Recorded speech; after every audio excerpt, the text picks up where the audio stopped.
해발 고도 765m.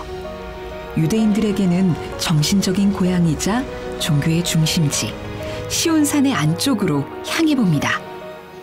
자, 여기가 바로 마가의 다락방인데요. 예수님께서 돌아가시기 전에 제자들과 함께 그 최후의 만찬을, 유월절 만찬을 가지시고, 그리고 이제 최초의 성만찬을 여기서 나누신 바로 그 장소예요.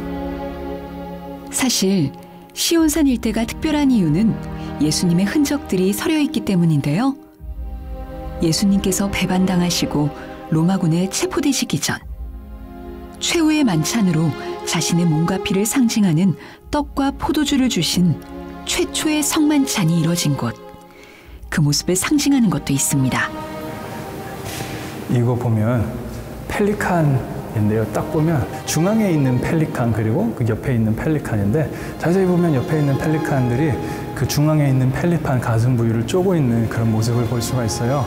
저게 어떤 상징을 갖냐면 이 어미의 가슴에 있는 쪼아가지고 살과 피를 같이 먹이는, 자녀들을 먹이는 그런 상징이 있어요. 그래서 바로 이곳에서 무슨 일이 일어났죠? 예수님께서 자기의 살과 자기의 피를 빵과 포도주로 이제 상징적으로 제자들에게 주게 돼요. 이제 예수님의 그 희생과 죽음을 기억하는 의미에서 그걸 주게 되는데요. 그래서 여기를 질 때, 십자군 시대 때 저 펠리칸을 기둥 캐피탈, 그 기둥의 머리로 하게 됩니다. 예수님의 헌신이 고스란히 느껴집니다. 여기 있는 빔은 그 오트만 시대 때 여기에 매그니피센트 술레이만이 여기를 점령했음을 나타내는 그 오트만 16세기의 그 비문입니다. 어떤 표현이 나오냐면 이교도들, 한마디 기독교인이에요. 이교도들로부터 이것을 퓨리파이 시킨 다음에 이곳을 그 모스크로 바꿨다는 것을 기념하는 기념비입니다. 곳곳에 이슬람의 흔적이 남아있는 기독교 성지 마가의 다락방.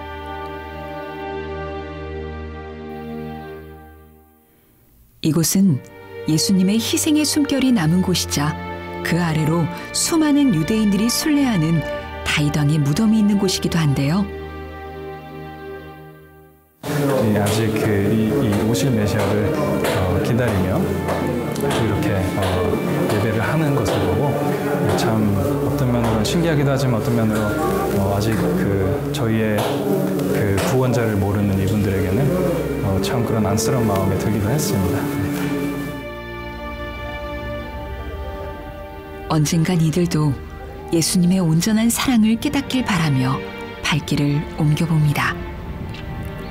다음으로 향한 곳은 시온산의 남동쪽 언덕 중턱에 위치한 베드로 통곡교회입니다. 베드로가 예수님을 수탉 울기 전 3번 부인했던 그 베드로 통곡교회입니다. 이곳은 당시 유대 최고의 종교 지도자로 불린 가야바 대제사장의 집터이기도 한데요. 갈리칸투, 라틴어로 닭 울음소리를 표현하는 말로 닭이 2번 울기 전 베드로가 예수님을 3번 부인하고 회개의 눈물을 흘린 장소입니다. 자, 여기에 보면 그 마지막 유월절 만찬에서 예수님께서 그리고 또 베드로와 이렇게 대화를 나누고 있는데요. 3번 부인한다는 의미는 옛날에는 저희가 지금 이렇게 목소리를 이렇게 강조해가지고 중요한 거를 말할 수 있지만 옛날 그 화법에는 반복이 중요함이 반복이었어요. 그래서 3번 부인했다는 거는 한 번도 아니고 2번도 아니고 3번.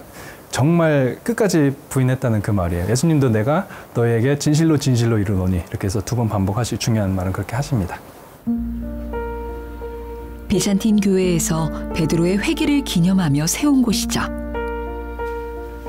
바로 여기 보이시는 이 지금 모자이크가 인시투라고 해서 만지지 않는 그 상태, 건물이 모자이크가 있는데 건물이 덮어가지고 그 아무도 만지지 않는 그 상태로 여기서 이게 발견이 돼서 모자이크가 오색이라는 걸 증명할 수가 있고요. 보면요, 이게 원래 정중앙에 그 땅에 여신이 있었어요. 하지만 이렇게 보시면 일부러 다 이걸 해친 거를 볼 수가 있죠.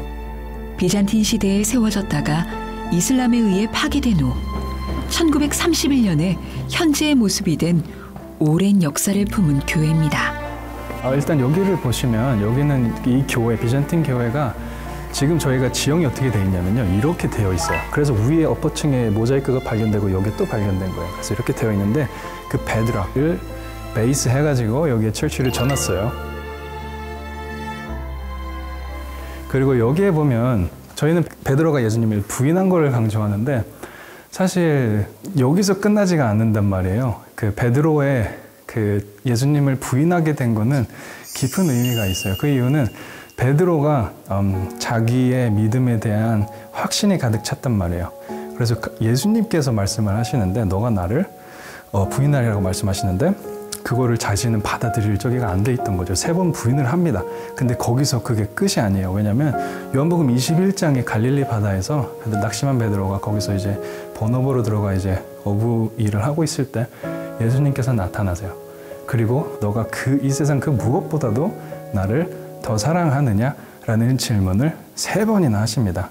그 이유는 이제 베드로가 3번 부인을 하잖아요. 완벽한 부인을 한 이후에 다시 베드로를 회복시키세요. 그게 끝이 아니고 마가의 다락방에서 약속된 성령을 받아요. 그리고 이 베드로는 말씀을 전하는데 그때 3,000명이 돌아와요. 그리고 그 다음에도 몇천 명씩 돌아와요. 베드로를 통해서 이 부인한 게 없었으면 예루살렘에 있던 교회가 부흥하지 못했을 것이고 저희가 예수님보다 다른 것을 더 사랑할 때 여기 회복한 것처럼 우리가 예수님보다 다른 것을 위에 놓을 때 저는 그걸 부인이라고 봐요. 그러니까 저는 예수님 안 믿어 이런 건 아니지만 실패의 것을 겪어서 베드로가 다시 회복되고 성령을 받아서 이제 그 복음이 정말 온 유대와 사마리아와 땅끝까지 전해지는 그 시작점이 어떻게 보면 이곳에 있다고 생각이 됩니다. 베드로가 예수님의 존재를 깨닫고 수많은 이들에게 회개를 보여주며 복음을 널리 알린 상징적인 장소.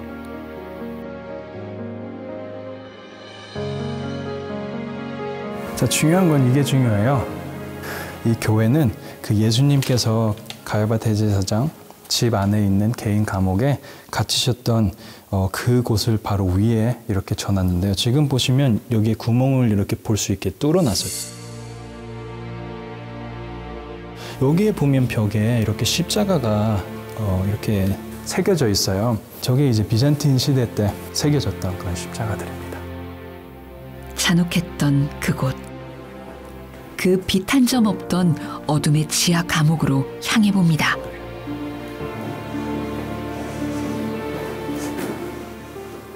예수님은 새벽에 기도하시다 잡혀서 여기에 있다가 이른 아침에 본디오 빌라도에게 다시 잡혀가게 돼요. 그리고 나서 12시 정도의 재판을 본디오 빌라도 십자가형을 받고 3시쯤에 돌아가십니다.